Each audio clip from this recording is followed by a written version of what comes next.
She called me from a number that belongs to a dead person. I never believed in ghosts. Not really.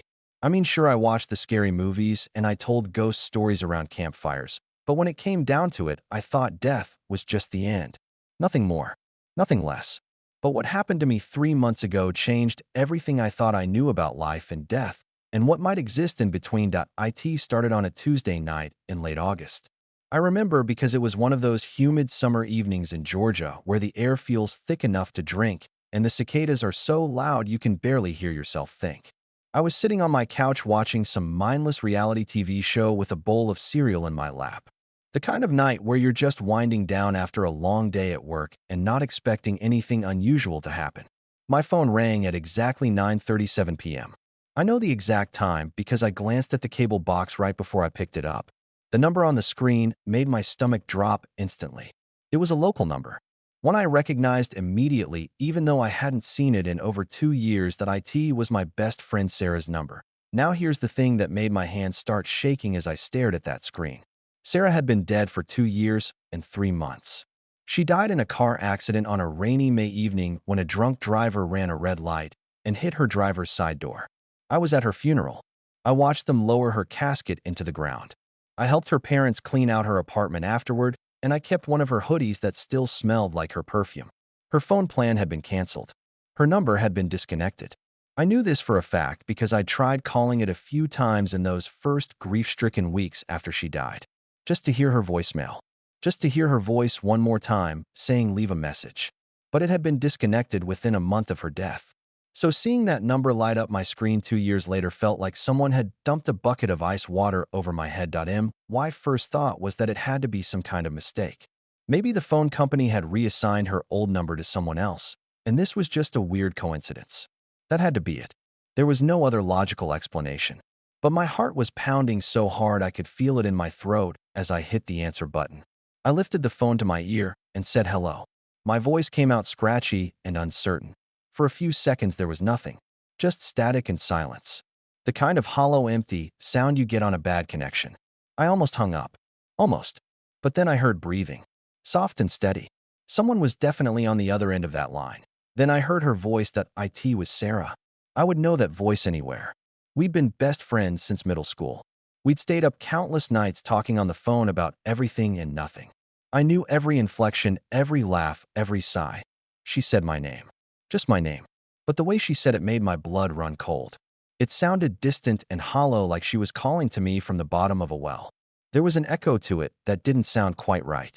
Like her voice was being played through old speakers or filtering through water. I couldn't speak. I literally couldn't form words. My mouth opened and closed, but nothing came out.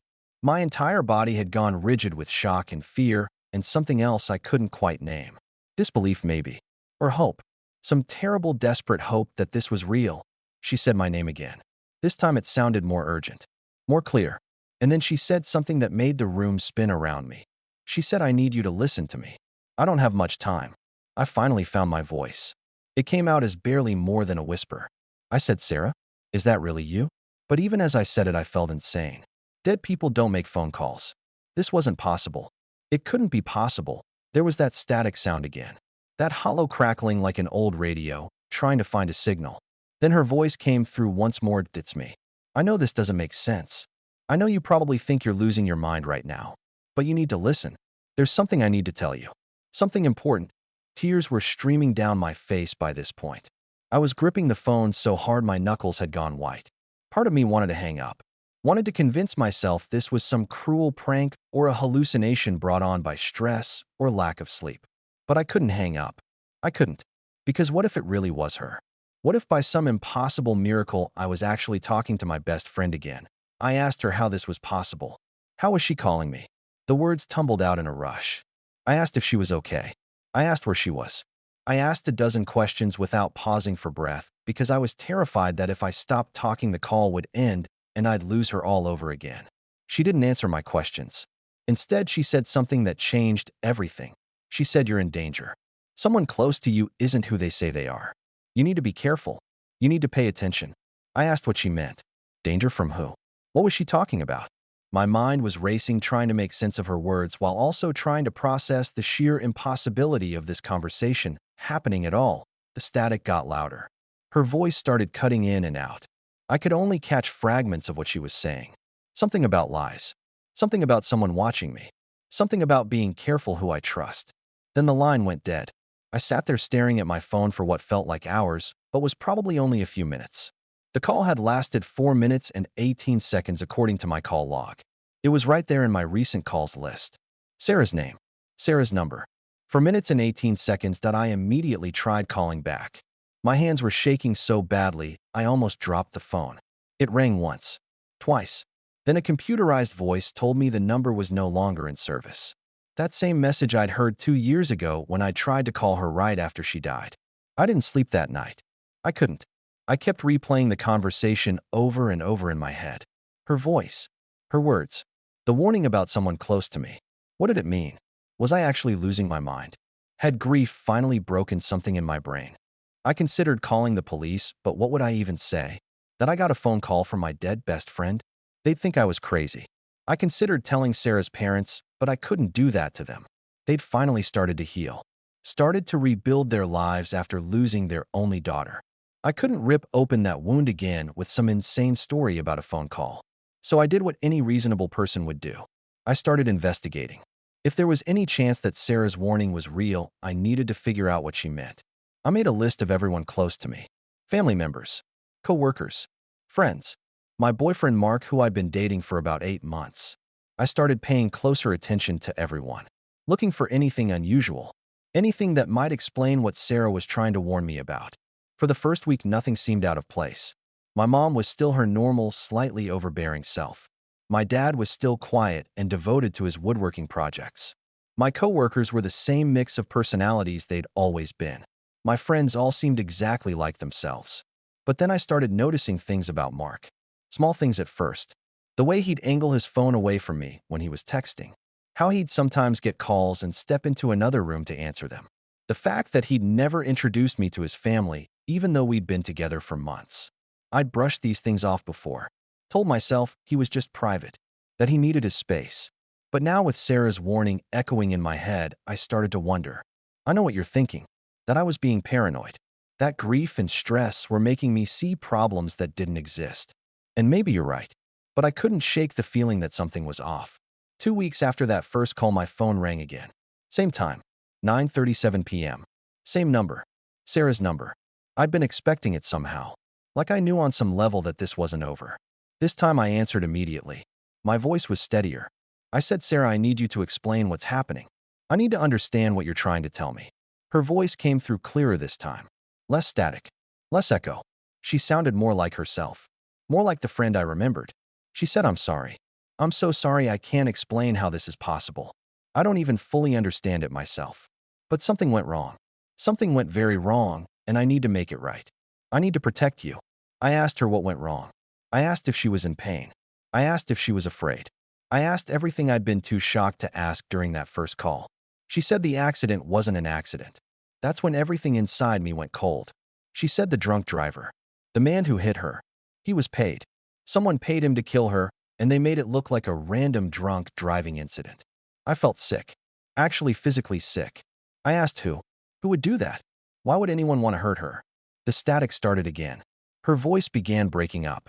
She managed to say one more thing before the line went dead. She said, check Mark's phone. Check his messages from May 2 years ago. The truth is there. The call ended. Once again, when I tried to call back, I got that same automated message. Number no longer in service. I sat there trying to process what she'd told me. That her death wasn't an accident. That someone had paid to have her killed. And somehow Mark was connected to it. Mark, who I'd been dating. Mark, who I'd started to trust. Mark, who slept in my bed and knew where I kept my spare key and had access to every part of my life. I felt like I was going to throw up. But I also felt angry. Furiously angry. If there was even a chance that what Sarah told me was true, then I needed to know. I needed proof. Mark was out of town that night for work. He wouldn't be back until Thursday. That gave me time. His laptop was at my apartment because he sometimes worked from my place. He'd left it on my dining room table. I'd never snooped through his things before. I'd always believed in respecting privacy in relationships. But this was different. This was life and death. This was my best friend reaching out from beyond the grave to warn me. I opened the laptop. Thank God he hadn't logged out. His email was right there. I started searching, going back 2 years, looking for anything from May, anything that might connect him to Sarah's death. It took me almost 2 hours of searching before I found it. An email chain buried in his deleted folder. He'd deleted the messages, but hadn't emptied the trash. The emails were between Mark and someone named David. I didn't recognize the name. The first email was dated 3 days before Sarah died.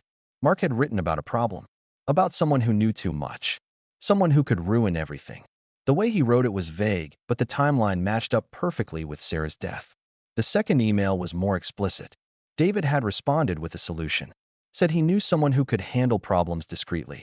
Said accidents happen all the time. Said it would cost $20,000. The third email was from Mark agreeing to the terms, providing half the payment up front. The fourth email was dated 2 days after Sarah's funeral. Mark confirming that the problem had been taken care of, sending the rest of the payment. I couldn't breathe. I literally could not catch my breath. My best friend had been murdered, and the man I'd been dating for 8 months. The man I'd started to fall for. The man who'd held me while I cried on the anniversary of her death. He was the one who ordered the hit. But why? What had Sarah known? What problem was Mark talking about? I kept searching, going through more emails, more files. That's when I found the financial records. Mark had been embezzling money from the company where he worked. Hundreds of thousands of dollars over the course of 2 years. And Sarah, who worked in the accounting department of the same company, had discovered the discrepancies. She'd figured out what he was doing. I remembered now. Sarah had mentioned something about problems at work right before she died. She'd said she'd discovered something big, something that might blow up her whole department. She'd been planning to go to the authorities. She'd told me she had evidence. She just needed to organize it all first. She never got the chance. 3 days later, she was dead. And I'd been dating her killer for 8 months without knowing it. The thought made me want to scream, made me want to tear my hair out. How had I not seen it? How had I let him get so close? I called the police. Right then at almost midnight. I told them everything. About the emails. About the embezzlement. About Sarah's death. I didn't mention the phone calls from her. I knew they'd never believe that part. But the evidence on Mark's laptop was real and solid and damning. They came to my apartment, took the laptop, told me to stay somewhere safe until they could bring Mark in for questioning. I called my parents, packed a bag, left my apartment feeling like my entire life had been turned inside out. Mark was arrested 2 days later. The police found more evidence, found communication with David, who turned out to be a man with connections to organized crime, found payment records, found everything they needed to charge him with conspiracy to commit murder and embezzlement and a dozen other charges. The trial took almost a year. I had to testify, had to sit in that courtroom and look at Mark and describe how I'd found the evidence. The defense tried to discredit me, tried to make it seem like I'd fabricated everything out of some jealous rage. But the evidence spoke for itself. Mark was convicted. He's serving 25 years to life. David got 15 years for his role. The drunk driver who actually hit Sarah's car had died from liver failure 6 months after the accident. But at least the truth was finally out. At least Sarah's parents finally knew that their daughter hadn't died because of some random drunk driver. That her death had meant something. That she'd been trying to do the right thing. My phone rang one more time after the trial ended. You can probably guess when. 9:37 p.m. Sarah's number. I answered, and this time I was crying before she even spoke. I said thank you. Thank you for warning me. Thank you for protecting me. Thank you for making sure the truth came out. Her voice came through crystal clear. No static. No echo. Just Sarah, my best friend. She said I can rest now. I can finally rest. And you're going to be okay. You're so much stronger than you know. I told her I loved her. That I missed her every single day. That I was so sorry I hadn't figured it out sooner. That I was so sorry she died trying to do the right thing. She said she loved me too. Said she'd always be watching over me. Said this would be the last time we talked like this. That she needed to move on now. That it was time. The call lasted 6 minutes. When it ended, I knew with absolute certainty that I would never hear from her again. That she'd done what she needed to do. That she'd saved my life and gotten justice for her death, and now she could finally be at peace. I still have that phone. I've never deleted those call logs. 3 calls from a number that belongs to a dead person. 3 conversations that shouldn't have been possible. 3 chances to say things I never got to say when she was alive. I don't know how it happened. I don't know why it was possible or what force in the universe allowed her to reach out to me from wherever she is. Maybe it was her sheer determination. Maybe it was unfinished business. Maybe the rules of life and death aren't as simple as we think they are. All I know is that my best friend saved my life from beyond the grave. She called me. She warned me. She guided me to the truth. And even though she's gone, I know she's still out there somewhere watching over me. I never believed in ghosts. But now I know better. Now I know that love doesn't end with death. That some bonds are stronger than the grave. That sometimes the people we lose find ways to come back when we need them most. Every year on the anniversary of her death, I sit by my phone at 9:37 p.m. Just in case. Just hoping. The phone has never rung again. But I keep hoping anyway. Because if I learned anything from all of this, it's that impossible things can happen. That miracles exist in the strangest forms. And that the people we love never truly leave us. They stay with us in ways we can't always see or understand. Sarah saved my life. And I'll spend the rest of mine making sure her story is told. Making sure people know what she did. Making sure her death meant something. She called me from a number that belongs to a dead person. And that call changed everything.